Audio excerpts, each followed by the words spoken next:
Hello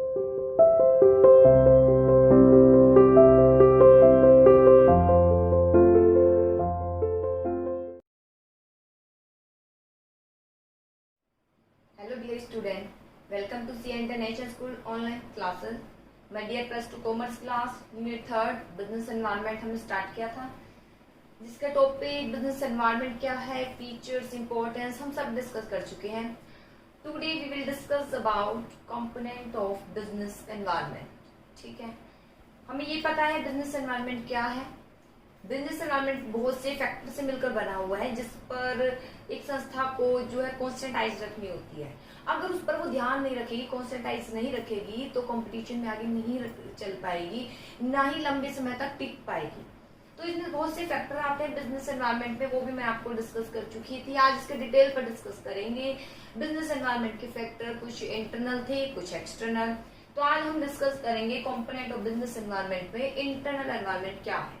internal environment और external environment दोनों पर ही एक संस्था को कंट्रोल करना होता है, मीन्स दोनों पर ही कॉन्स्टेंटाइज रखनी होती है. इतना होता है, फर्क इतना है कि जो इंटरनल एनवायरनमेंट है उस पर संस्था कंट्रोल कर पाती है काफी हद तक, लेकिन जो एक्सटर्नल एनवायरनमेंट है वो संस्था के कंट्रोल से बाहर होते हैं. फिर संस्था को उसके अकॉर्डिंग ही अपना जो है चेंजेस करना होता है, और वो सबसे ज्यादा इफेक्ट डालते हैं एक संस्था को. ठीक है, तो आज हम डिस्कस करेंगे कंपोनेंट क्या है बिजनेस एनवायरनमेंट की. तो first of all internal environment क्या है वो हम डिस्कस करते हैं. देखिए, इंटरनल एनवायरनमेंट में इंक्लूड है ऑल दोस फैक्टर, वो सारे फैक्टर. कौन से फैक्टर है जो बिजनेस एनवायरनमेंट पर प्रभाव डालते हैं, विच इन्फ्लुएंस बिजनेस, वो सभी फैक्टर जो बिजनेस एनवायरनमेंट में शामिल होते हैं. इंटरनल एनवायरनमेंट में इंक्लूड है वो सारे फैक्टर जो बिजनेस एनवायरनमेंट में शामिल होते हैं और बिजनेस को प्रभावित करते हैं, and which are present within the business itself, और बिजनेस में जो है खुद ही प्रेजेंट रहते हैं, वो कहलाए जाते हैं इंटरनल. इंटरनल यानी संस्था के अंदर का ही एक वातावरण है इंटरनल, जो कि कहीं ना कहीं से संस्था पर प्रभाव डालता ही है. पॉजिटिव भी, अगर उसमें हमने बहुत से जो है डिसीजन लेते समय सही डिसीजन लिए हैं तो पॉजिटिव फैक्ट. अगर बहुत से नेगेटिव है, अगर उनको ढंग से हम फॉलो नहीं करते हैं, जैसे रूल है, पॉलिसी है, उसको हम सही से डिटरमाइन नहीं करते हैं, तो बहुत से नेगेटिव इफेक्ट पड़ते हैं, लेकिन ये संस्था के कंट्रोल में होते हैं. फिर देखिए, इंटरनल एनवायरनमेंट इंक्लूड है वो सभी फैक्टर किसमें, जो बिजनेस एनवायरनमेंट के अंतर्गत आते हैं, जो इन्फ्लुएंस यानी प्रभाव डालते हैं बिजनेस को, और which are present within the business itself, और बिजनेस में खुद वो जो है मौजूद होते हैं. These factor are usually under the control of business, ये फैक्टर बिजनेस के कंट्रोल में होते हैं. These फैक्टर, अब ये फैक्टर होते क्या है, इतनी देर से हम फैक्टर की डिस्कशन कर रहे हैं कि फैक्टर जो की प्रभाव डालते हैं बिजनेस को, बिजनेस में ही होते हैं. अब माइंड में क्वेश्चन राइज होता है फैक्टर होते कौन से हैं, तो चलिए आज देखते हैं फैक्टर. अभी These फैक्टर में इंक्लूड है ऑब्जेक्टिव. संस्था का ऑब्जेक्टिव आपको पता है, जिसकी सेल्स 1000 करोड़ के पार ले जाना, संस्था का ऑब्जेक्टिव हो सकता है. ठीक है, पॉलिसी है, जैसे कि सेल करनी है केवल क्रेडिट, या केवल कैश सेल की जाए, क्रेडिट नहीं. क्रेडिट अगर करनी है केवल क्रेडिट वर्थी पर्सन को ही दिया जाए, वो हो सकती है पॉलिसी. प्रोडक्शन कैपेसिटी, कितना प्रोडक्शन कर पा रही है, कितनी कैपेसिटी है, कितना रॉ मटेरियल है, कितना अवेलेबल है, कितना हम इन्वेस्टमेंट उसमें करते हैं, सब के ऊपर डिपेंड करता है प्रोडक्शन कैपेसिटी. क्या मशीन हम इंस्टॉल कर रहे हैं, उसके तो उस पर कितने लेबर से हम कार्य करा रहे हैं, लेबर से ओवर टाइम भी करवा रहे हैं, या कितने शिफ्ट में करा रहे हैं, ये सब डिपेंड करता है कि हम कितना प्रोडक्शन कर पा रहे हैं. तो प्रोडक्शन कैपेसिटी भी प्रभाव डालती है कहीं ना कहीं बिजनेस को. इसके बाद आता है प्रोडक्शन मेथड. मान लीजिए डिमांड बहुत ज्यादा है हमारे प्रोडक्ट की, लेकिन हमारी प्रोडक्शन कैपेसिटी उतनी नहीं है, और हम प्रोडक्शन जो है जिस कारण नहीं कर पाते हैं, क्योंकि हमारे पास प्रोडक्शन कैपेसिटी नहीं है, रॉ मटेरियल नहीं है, और नहीं हमारे पास जो है अवेलेबल हो पा रहे हैं रिसोर्सेज, तो वो कहीं ना कहीं बिजनेस को प्रभाव डाल देते हैं. प्रोडक्शन मेथड में क्या मेथड आप यूज करते हैं प्रोडक्शन के दौरान. ठीक है, किस तरीके से आप प्रोडक्शन को फॉलो करते हैं, प्रोडक्शन लोगों से करवाते हैं, क्या उसकी प्रोसेस है, ये भी प्रभावित डालती है एक बिजनेस एनवायरनमेंट, मींस ये भी प्रभाव डालता है एक बिजनेस को. ठीक है, कि जैसे हम पढ़ा रहे हैं, अब पढ़ाते समय, अब पहले हम ऑडियो के थ्रू कराते थे, अब बोर्ड के थ्रू कराते हैं, ये मेथड ही है. तो ये मेथड आपकी मेथड कहीं ना कहीं प्रभाव डाल रहा है टीचिंग को, ठीक है, आप सीख रहे हैं। मैनेजमेंट इंफॉर्मेशन सिस्टम, ये तो आपको पता है, स्केलर चेन चलती रहती है। सिस्टम कैसा है? इंफॉर्मेशन सिस्टम स्केलर चेन, किस तरीके स्केलर चेन फॉलो होती है, किस तरीके से इंफॉर्मेशन का फ्लो होता है, कुछ गेस्चर भी किए जाते हैं, कुछ संकेत दिए जाते हैं, फीडबैक का कैसा जो है सिस्टम बना हुआ है, ये सब प्रभाव डालते हैं बिजनेस को, ठीक है। मैनेजमेंट इंफॉर्मेशन सिस्टम सही नहीं है तो वहां पर किसी की पोस्ट की जो है एक प्रतिभा नहीं रहेगी तो डिस्टर्बेंस क्रिएट हो जाएगा, इसलिए फॉर्मल में स्केलर चेन चलती ही है। अगले इसके बाद है पार्टिसिपेशन इन मैनेजमेंट। भाई मैनेजमेंट में कितना पार्टिसिपेशन, कितनी भागीदारी है, ये भी डिपेंड करता है। व्यक्ति और एम्प्लॉय को हम कितना पार्टिसिपेट कराते हैं ये भी डिपेंड करता है। जितना ज्यादा पार्टिसिपेट कराएंगे, उनको अगर फ्रीडम देंगे तो वो हमारी संस्था में खुश होकर कार्य करेंगे, उन्हें लगेगा हम मशीन नहीं है। और जितने ज्यादा सेटिस्फाइड रहेंगे, संस्था के गोल को प्राप्त करने में हेल्प करेंगे। तो कहीं ना कहीं पार्टिसिपेशन इन मैनेजमेंट कि अगर उनको पार्टिसिपेट करा रहे हैं या पार्टिसिपेट नहीं करा रहे, ये दोनों ही मैटर कहीं ना कहीं बिजनेस को प्रभाव डाल रहे हैं, पॉजिटिव या नेगेटिव। अगर व्यक्ति को पार्टिसिपेट करा रहे हैं, संस्था में एम्प्लॉय है, हम उनसे डिसीजन मेकिंग में हेल्प ले रहे हैं, डिसीजन के समय उनको इन्वॉल्व कर रहे हैं, तो वो अच्छा फीलिंग करेगा, वो सेटिस्फाई रहेगा, तो बिजनेस के गोल को प्राप्त करेगा, तो बिजनेस पर पॉजिटिव इफेक्ट पड़ेगा। लेकिन अगर पार्टिसिपेट कराते नहीं है, उसको लगता मशीन की तरह मैं काम कर रहा हूँ, दूसरी संस्था की ओर भागेगा, लेबर टर्नओवर ज्यादा रहेगी, जहां लेबर टर्नओवर ज्यादा रहेगी गुडविल डाउन हो जाएगी। तो कहीं ना कहीं ये पॉइंट ने प्रभाव डाला हमारे किसको, बिजनेस को। लेकिन हम इस पर कंट्रोल कर सकते हैं, इसको चेंज कर सकते हैं। अगला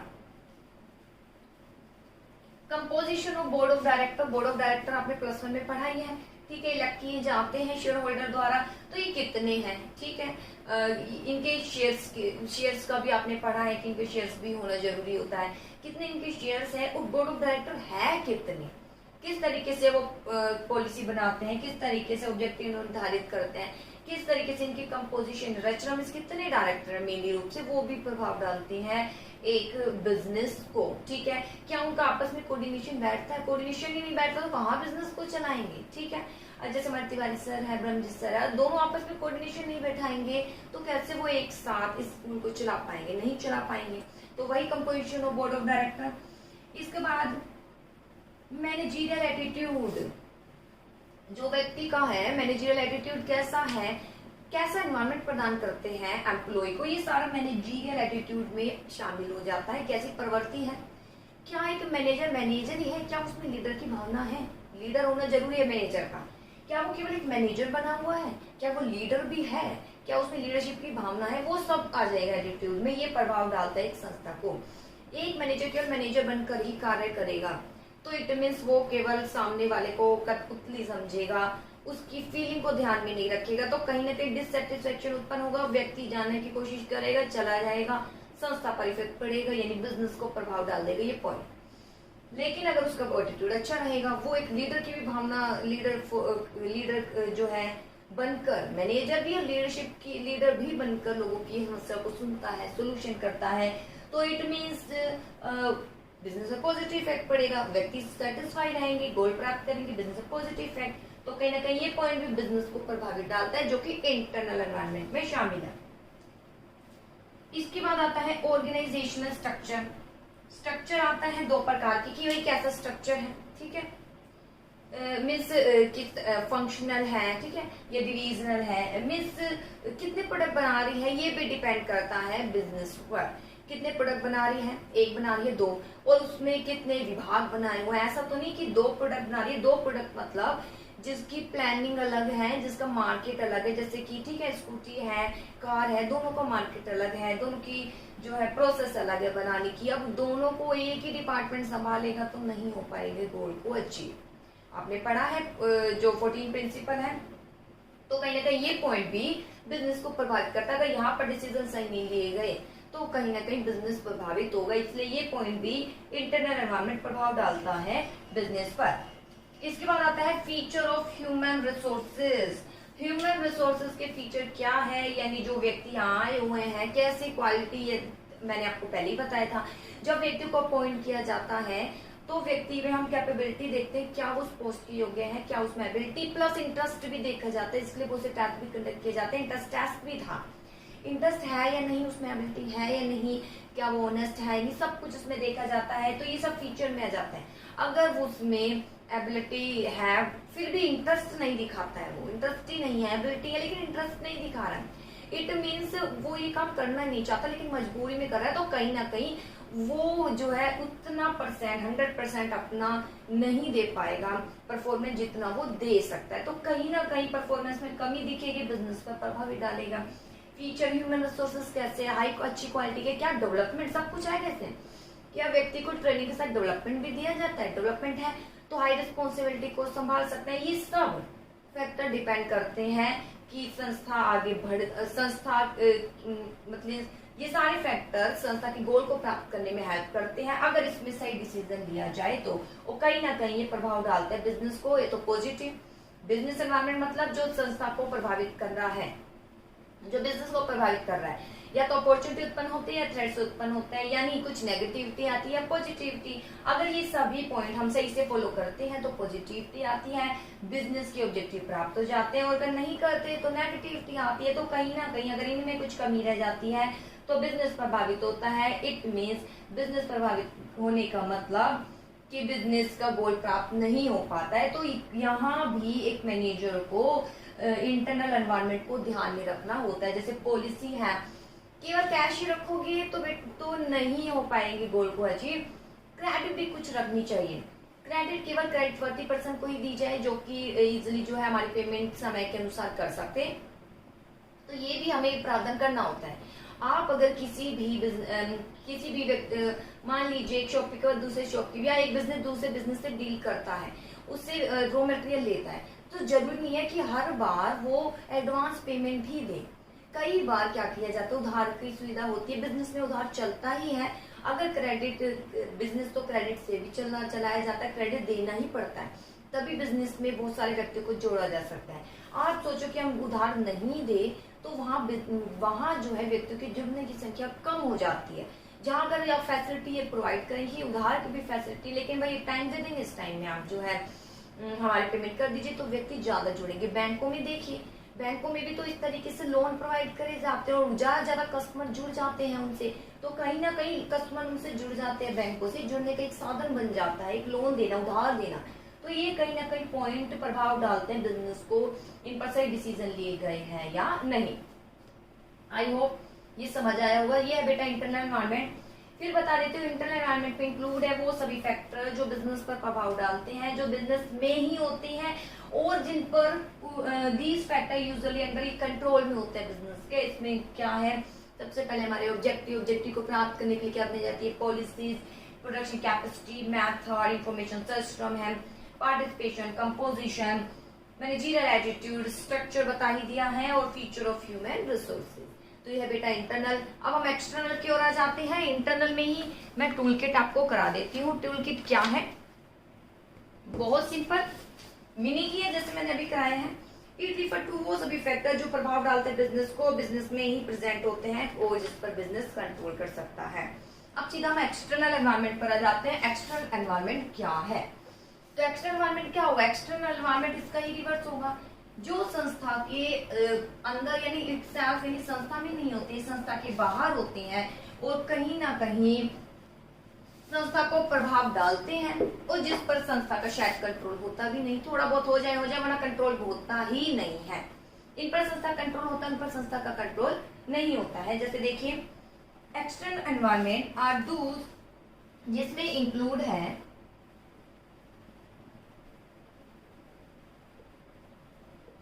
एक्सटर्नल एनवायरनमेंट क्या है, external environment are those factor, ये सभी फैक्टर विच इन्फ्लुएंस बिजनेस जो बिजनेस को प्रभाव डालते हैं, एंड आउटसाइड द बिजनेस, और कहाँ एग्जिस्ट होते हैं, आउटसाइड द बिजनेस, जो बिजनेस के बाहर उपलब्ध होते हैं, and business has no control, और नो कंट्रोल ध्यान दीजिएगा, और बिजनेस का इन पर कोई कंट्रोल नहीं होता है, इसे बोलते हैं एक्सटर्नल एनवायरनमेंट। रिवर्स हो गया इंटरनल एनवायरनमेंट का। एक्सटर्नल एनवायरनमेंट में क्या क्या शामिल है मैं बता देती हूँ। फर्स्ट ऑफ ऑल आता है माइक्रो एनवायरनमेंट, और सेकंड आता है macro environment. Micro environment, micro यानी सूक्ष्म, जो बहुत ज्यादा प्रभाव नहीं डालते उन्हें बोलते हैं माइक्रो, और मैक्रो आप कह सकते हो बहुत ज्यादा प्रभाव डालते हैं, इक्वली रूप से बहुत ज्यादा प्रभाव डालते हैं, उसे बोलते हैं मैक्रो। तो माइक्रो में क्या क्या शामिल है? माइक्रो को ऑपरेटिंग एनवायरमेंट भी बोला जाता है, इसको अंडरलाइन कर लेना। माइक्रो एनवायरमेंट को ऑपरेटिंग एनवायरमेंट भी बोला जाता है। एक्सटर्नल एनवायरमेंट को 2 पार्ट्स में डिवाइड करा गया है, माइक्रो एनवायरमेंट और मैक्रो। माइक्रो को ऑपरेटिंग एनवायरमेंट भी कहा जाता है और मैक्रो को जनरल एनवायरमेंट भी कहा जाता है। ठीक है, इसको ऑपरेटिंग और इसको जनरल एनवायरमेंट भी कहा जाता है। अगर हम माइक्रो पर आते हैं तो माइक्रो में क्या क्या शामिल है जिससे एक बिजनेस चलता है? ऑपरेटिंग, क्योंकि ऑपरेट करते हैं हम बिजनेस में किस किस को ऑपरेट करते हैं? कस्टमर शामिल है, दूसरा सप्लायर शामिल है, तीसरा कॉम्पिटिटर शामिल है, चौथा पब्लिक शामिल है, लास्ट मार्केटिंग इंटरमीडिएट शामिल है। इसके अंतर्गत इकोनॉमिक एनवायरनमेंट शामिल है, इसके बाद सोशल एनवायरनमेंट शामिल है, नेक्स्ट टेक्नोलॉजिकल एनवायरनमेंट शामिल है, पॉलिटिकल एनवायरनमेंट शामिल है और लीगल एनवायरनमेंट शामिल है। फिर देखिए बेटा, इसकी डिटेल हम आगे पढ़ेंगे, लेकिन थोड़ा सा डिटेल से पहले मैं आपको बता देती हूँ। एक्सटर्नल एनवायरनमेंट जो कि एग्जिस्ट आउटसाइड द बिजनेस, वह फैक्टर जो बिजनेस के बाहर उपलब्ध होते हैं और जिस पर बिजनेस का कंट्रोल नहीं होता है उसे बोलते हैं एक्सटर्नल एनवायरनमेंट। इसमें इंक्लूड किया जाता है माइक्रो एनवायरनमेंट और मैक्रो एनवायरनमेंट। 2 पार्ट्स में डिवाइड है। माइक्रो एनवायरनमेंट जिसे ऑपरेटिंग एनवायरनमेंट भी बोला जाता है, इसको अंडरलाइन कर लेना। और मैक्रो एनवायरनमेंट को जनरल एनवायरनमेंट भी कहा जाता है। ये इक्वली रूप से सबको प्रभाव डालते हैं। ठीक है, ये थोड़ा सेपरेटली रूप से प्रभाव डालते हैं। ये इक्वली रूप से पूरी संस्था, पूरे इकोनॉमी में सारी संस्था को प्रभाव डालते हैं इक्वली रूप से। ये सेपरेट रूप से प्रभाव डालते हैं ये वाले जो फैक्टर है। इसमें शामिल है कस्टमर, सप्लायर। कस्टमर हमसे जुड़े होते हैं इसलिए ऑपरेटिंग, हमारा ऑपरेट करते हैं हम इसको। सप्लायर है तभी हमारी संस्था चलेगी। कॉम्पिटिटर है, कॉम्पिटिटर से भी हमारे जो है हमारे प्रभाव डालते हैं संस्था को। पब्लिक तो है ही। इसके बाद मार्केटिंग इंटरमीडिएट जो मध्यस्थ होते हैं, ये भी कहीं ना कहीं फैक्टर बन जाते हैं जो संस्था को प्रभाव डालते हैं। इसकी स्टडी हम आगे पढ़ेंगे। इसके अंतर्गत आता है economic environment, social environment, technology. आपको पता है पॉलिटिकल सरकार आ गई, दी गई कोई ऑर्डर पास कर दी, लीगल एनवायरनमेंट। सोशल जो समाज व्यक्तियों का चेंज हो गया। इकोनॉमिक जो जैसे कि आय जो मनी से रिलेटेड है वो इकोनॉमिक एनवायरनमेंट हो जाएगा। सोशल जो आपसे रिलेटेड है, आपका ट्रेंड चेंज हो गया है, ये सब सोशल कहलाया जाएगा। टेक्नोलॉजी में टेक्निक आएगी, पॉलिटिकल में सरकार आएगी और लीगल में क्या आएगा? कोई भी एक्ट पास कर दिया गया। ये सभी फैक्टर प्रभाव डालते हैं हमारे बिजनेस को। ये सारे इक्वली रूप से प्रभाव डालते हैं। ये जो है अलग अलग तरीके से प्रभाव डालते हैं बिजनेस को, लेकिन बिजनेस का इन पर कंट्रोल नहीं होता। इन पर तो बिल्कुल भी नहीं। और यहाँ पर जो है संस्था चाहे तो थोड़ा बहुत हो सकता है कि वो इनको कंट्रोल में रख सके। कंट्रोल मतलब इनसे रिक्वेस्ट ही करनी होती है और कुछ नहीं। थोड़ा सा जो है डिसीजन सही लेने होते हैं। जैसे सप्लायर है, एक सप्लायर होंगे तो संस्था अगर बाय चांस सप्लायर से किसी प्रकार का झगड़ा हो गया तो फिर सप्लाई को बंद कर देगा, संस्था को जो है डिफिकल्टी उत्पन्न हो जाएगी। तो एक से ज्यादा वो क्या रख सकती है? सप्लायर। एक नाराज हो गया तो दूसरा तो है सप्लाई करने के लिए, रॉ मटेरियल तुरंत प्रोवाइड हो जाएगा। तो कहीं ना कहीं यहाँ पर हम कंट्रोल कर सकते हैं थोड़ा बहुत, लेकिन ये तो हमारे कंट्रोल से बाहर ही होते हैं। ये पूरी संस्था को, सारे ही संस्था को इक्वली रूप से क्या करते हैं? प्रभाव डालते हैं। तो ये थे बेटा एक्सटर्नल एनवायरनमेंट जिसमें माइक्रो शामिल है और मैक्रो एनवायरनमेंट शामिल है। अब माइक्रो एनवायरनमेंट की ही हम स्टडी करते हैं। माइक्रो एनवायरनमेंट क्या है देखिए। हाँ जी, माइक्रो एनवायरनमेंट में क्या क्या शामिल है देखिए। एक्सटर्नल एनवायरनमेंट मीनिंग मैंने बता दी, इससे ज्यादा कुछ करने की जरूरत नहीं है, फिर भी एक बार बता देती हूँ। एक्सटर्नल एनवायरनमेंट में इंक्लूडेड है सारे फैक्टर जो बिजनेस को प्रभाव डालते हैं और बाहर होते हैं। बिजनेस के इन पर कोई कंट्रोल नहीं होता। Information about these factors important, लेकिन इनकी इंफॉर्मेशन होना बहुत जरूरी है। Some of these factor those which are particular company has very close relationship. इनमें से बहुत से फैक्टर ऐसे हैं जिनका कंपनी के साथ बहुत क्लोज रिलेशनशिप होता है, जैसे कस्टमर का है, सप्लायर है। There are some other factor which influence entire business community. और कुछ फैक्टर है जो बिजनेस एनवायरनमेंट को, सारी बिजनेस एनवायरनमेंट को, क्या कम्युनिटी को क्या करते हैं? प्रभावित करते हैं। On the very basis external environment को डिवाइड किया गया है टू पार्ट्स में। देखिए क्या बोला है, एक्सटर्नल एनवायरनमेंट में कुछ फैक्टर वो हैं जिनका क्लोज रिलेशनशिप है संस्था से। क्लोज रिलेशन कौन से है, माइक्रो, अंडरलाइन कर लेना, जिनका क्लोज रिलेशन है किससे, संस्था से क्लोज रिलेशन होता है माइक्रो एनवायरनमेंट का। और कुछ फैक्टर ऐसे होते हैं जो कि मैक्रो कहलाए जाते हैं, जो कि इक्वली रूप से क्या करते हैं, सभी संस्था को प्रभावित करते हैं। ये लाइन में बार बार बोल चुकी हूँ, आप अंडरलाइन कर लेना, 1 मार्क्स में इसी तरीके से क्वेश्चन आते हैं। चलिए अब आता है, इसको 2 पार्ट्स में डिवाइड किया गया है। सबसे पहले आता है micro environment. Micro environment means environment which include those factor with which business is closely related. Line underline कर लेना। माइक्रो एनवायरनमेंट कौन से हैं जो कि क्लोजली रिलेटेड होते हैं, कौन क्लोज रिलेशन होता है इनका किसके साथ, बिजनेस के साथ। किसके साथ, बिजनेस के साथ इनका क्लोज रिलेशन होता है माइक्रो एनवायरनमेंट का। इसके बाद these factor influence every industrial unit differently। मैंने पहले ही बता दिया था, ये हर जो है इंडस्ट्रियल यूनिट जो है उसको डिफरेंटली रूप से प्रभावित करते हैं। ये इन्फ्लुएंस करते हैं एवरी इंडस्ट्रियल यूनिट को डिफरेंटली। इनका माइक्रो एनवायरनमेंट का क्लोज रिलेशन होता है बिजनेस से, अंडरलाइन कर लेना। और ये प्रभाव डालते हैं इंडस्ट्रियल यूनिट को डिफरेंटली, ये मैं पहले भी बता चुकी हूँ, इससे पहले अभी मैं जब डिस्कस कर रही थी। चलिए देखिए आगे, इसमें क्या क्या शामिल है, दीज फैक्टर एज अंडर। इसमें सबसे पहले शामिल है कस्टमर। मैं सीधा एक्सप्लेनेशन पर आ जाती हूँ। सबसे पहले आता है कस्टमर्स। देखिए क्या है कस्टमर्स, कुछ नहीं है, ये टॉपिक बहुत इजी है। कस्टमर में क्या क्या शामिल है, customer of an industrial unit can be of different type. Customer जो है डिफरेंट टाइप के हो सकते हैं। दीज इंक्लूड, इसमें आता है हाउस होल्ड। कस्टमर कौन है, हाउस होल्ड यानी हम है। इसमें कौन कौन से शामिल है, house hold, government, industry, commercial enterprise.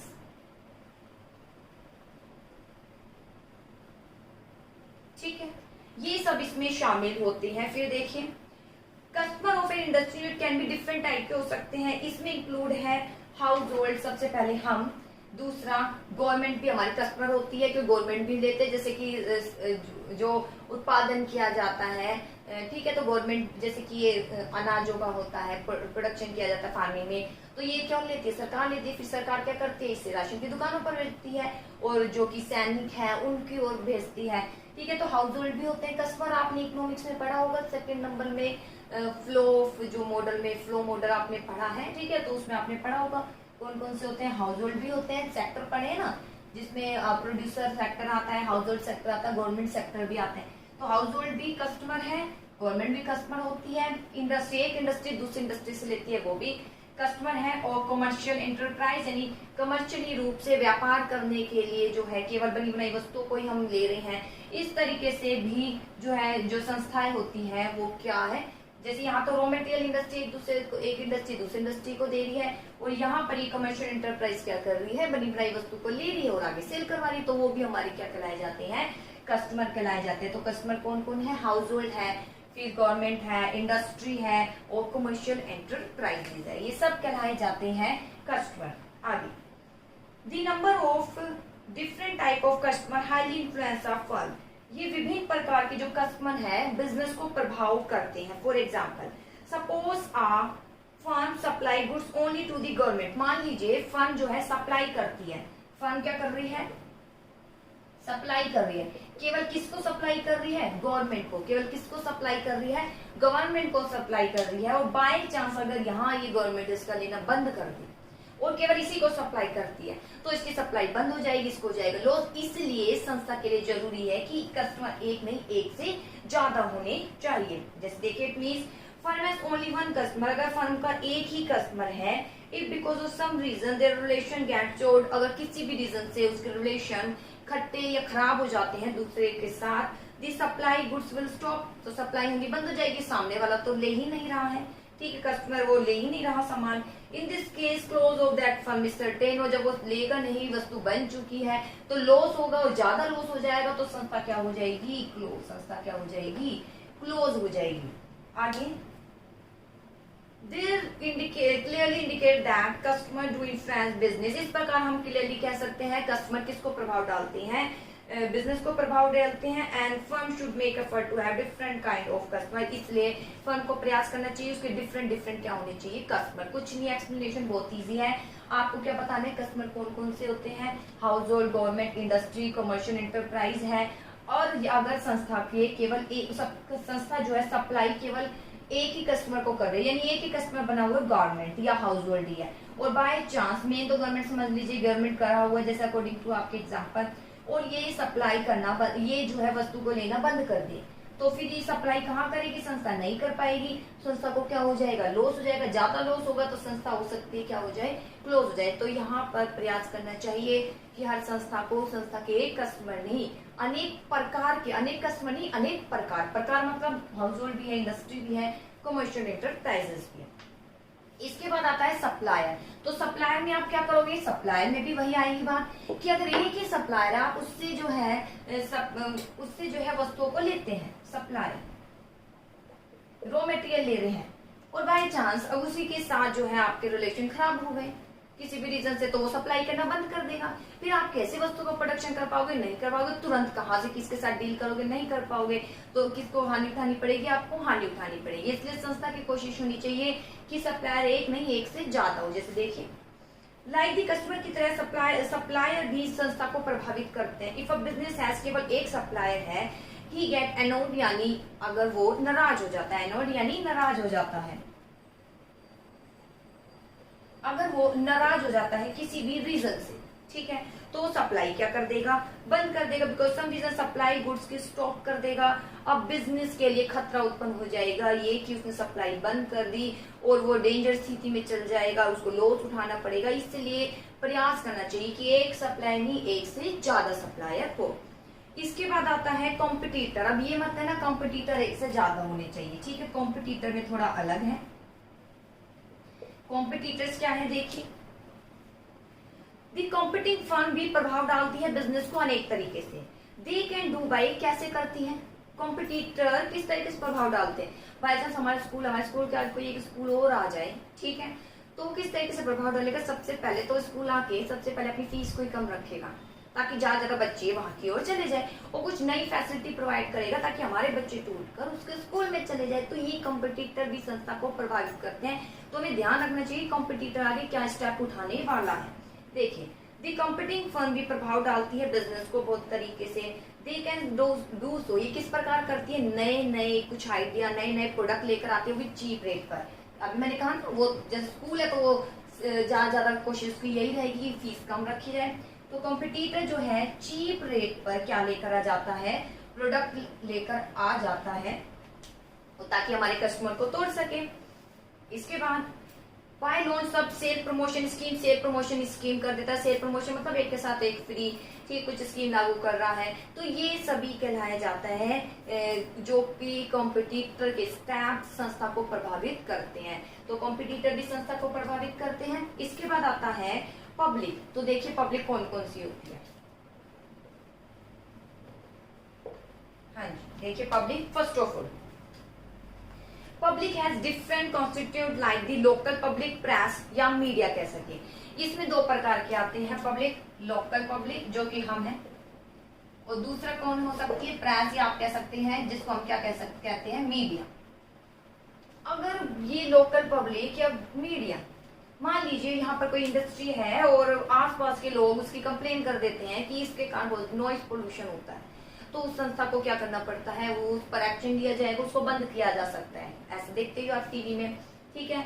ऐसे ही मीडिया आप सुर्खियों में देखा करो। अब आजकल सुशांत के जो है केस पर बहुत चर्चा होती है। अब मीडिया जो कहती है ना कहीं वो बात हमारे माइंड में लगती है और हम उसको सच मानने लग जाते हैं, ठीक है। तो अब वो कहा जा रहा है कि जो सुशांत है उसने आत्महत्या नहीं करी, सुसाइड नहीं किया, उसको मर्डर हुआ है। अब हमारे माइंड में जरूर बात आ रही है हाँ जी उसका मर्डर ही हुआ होगा, क्योंकि मीडिया में ऐसा कहा गया है। तो मीडिया डरा देती है कि कोरोना वायरस है, ये बहुत बढ़ने वाला है, जानलेवा है, तो हम डर जाते हैं। कहीं ना कहीं उनकी बातों का हमारे ऊपर असर पड़ता है। और ऐसे ही अगर मान लीजिए प्रेस वाले, मीडिया वाले किसी के बारे में बहुत अच्छी बातें कह दे, तो हम मानने लग जाते हैं कि रियल में उसमें जो है कुछ क्वालिटी है, यानी वो उसकी गुडविल अच्छी है, उसके हमारे माइंड में उसके लिए गुडविल इंक्रीज हो जाती है। लेकिन अगर यही किसी के लिए नेगेटिव कुछ कह दे तो वही हमारे माइंड में भी नेगेटिविटी उत्पन्न हो जाती है। ठीक है, तो ये कहलाई जाती है पब्लिक, जो कि कहीं ना कहीं बिजनेस को क्या करती है, प्रभावित करती है। ठीक है, आज जैसे कि देखा जाता है दिवाली के टाइम पर बहुत सी स्वीट्स बनती है, तो कहीं ना कहीं अगर वो मीडिया वाले किसी ऑर्गेनाइजेशन के ऊपर बोल पॉइंट कर दे कि यहाँ पर हमने जो है चेकिंग करी, यहाँ पर हमने देखा यहाँ पर हमने देखा है किस तरीके से जो है मिठाइयों का प्रोडक्शन होता है, कितनी सफाई मेंटेन की जाती है, इस तरीके से अगर वो दिखाएंगे और हमें पता है वो ऑर्गेनाइजेशन यहीं कहीं है, तो हम भी उसके कस्टमर बनना पसंद करेंगे।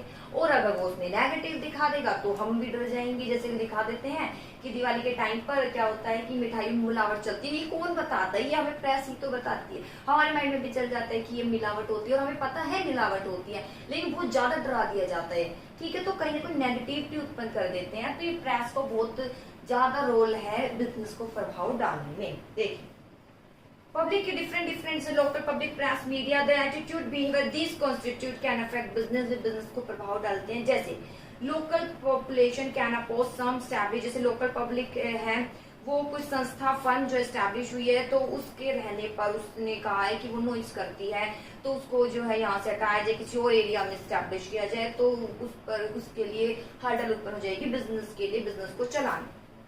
ऐसे ही अगर मीडिया कुछ अच्छी रिपोर्ट दे देती है कुछ पर्टिकुलर कंपनी के बारे में तो उसकी गुडविल इंक्रीज हो जाती है। अब आता है मार्केटिंग इंटरमीडिएट्स यानी मध्यस्थ। मार्केटिंग इंटरमीडिएट्स यानी मध्यस्थ, तो मध्यस्थ में क्या क्या शामिल है देखिए। द मार्केटिंग इंटरमीडिएट्स प्ले करता है महत्वपूर्ण role in development any business unit को डेवलप करने में।